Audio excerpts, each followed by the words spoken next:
G'day all, welcome back again to the channel and to another episode of FPV Fundamentals. This is the third episode. If you've missed the previous two episodes, flick back and watch them.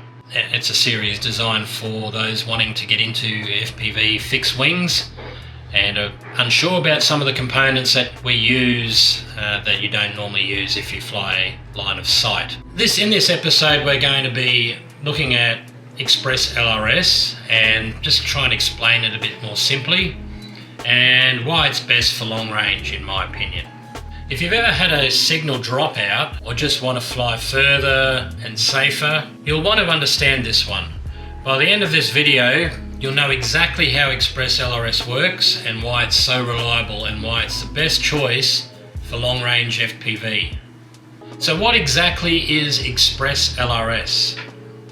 ExpressLRS is an open source high performance radio control link used for RC planes, drones and FPV systems. It's built to give you ultra low latency, massive range and rock solid reliability, all in a lightweight, affordable package. Unlike older protocols like FrSky or FlySky, ExpressLRS uses advanced radio technology based on the LoRa modulation. The same kind of system used in long-range IoT devices, but tuned for lightning-fast performance in FPV. Here's how it works in simple terms.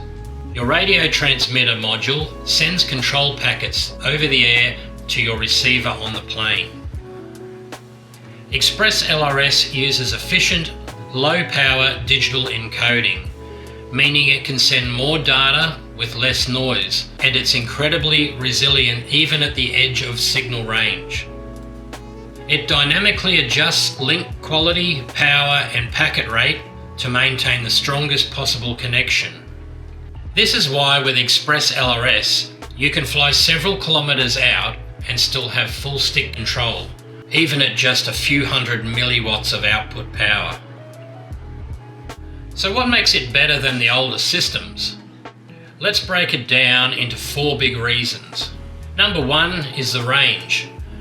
ExpressLRS can easily reach 20 to 30 kilometers under ideal conditions, which is way beyond what most pilots need. Even at 100 milliwatts, it often outperforms other systems running at full watt.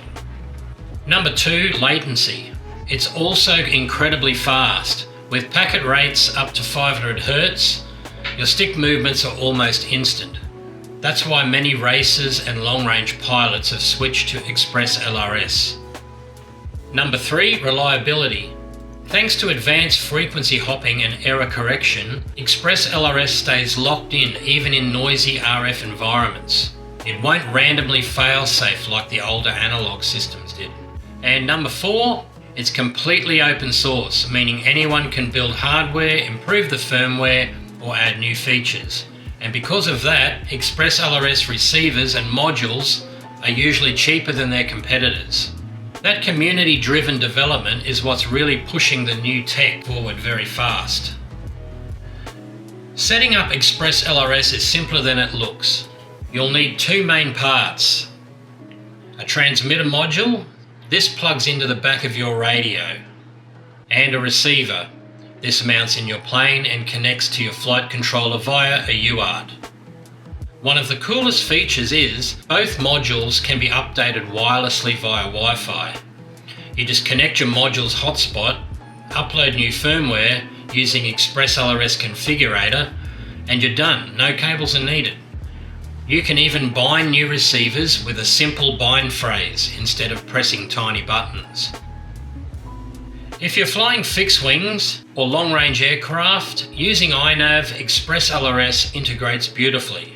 iNav reads ExpressLRS through the Crossfire protocol, giving you telemetry, link quality and even GPS data right on your on-screen display. That means you can see your link quality, RSSI and packet rate in real time, which is perfect for knowing when to turn back safely. It's also ideal for return to home triggers, since you'll know exactly how strong your signal is at all times. When you set up ExpressLRS for the first time, always do a range test near the ground. Watch your link quality drop as you move further away, and make sure failsafe works correctly. It's also smart to start at the lower power levels and only increase transmission power if needed. Remember, good antennas and orientation make a bigger difference than raw watts. So there you have it. ExpressLRS explains simply. It's fast, reliable and open source, and hands down the best radio link for long-range FPV right now. If you're upgrading from an older system, this is one of the best moves you can make for both safety and performance. If you found this video helpful, hit the like button, subscribe to Stone's RC channel, and join me in the next episode of FPV Fundamentals, where we're going to dive into PID tuning for fixed wings and how to make your aircraft feel a little bit more locked in and buttery smooth. Thanks for watching and hope you enjoyed the video. See you in the next one. Stay flying. Bye for now.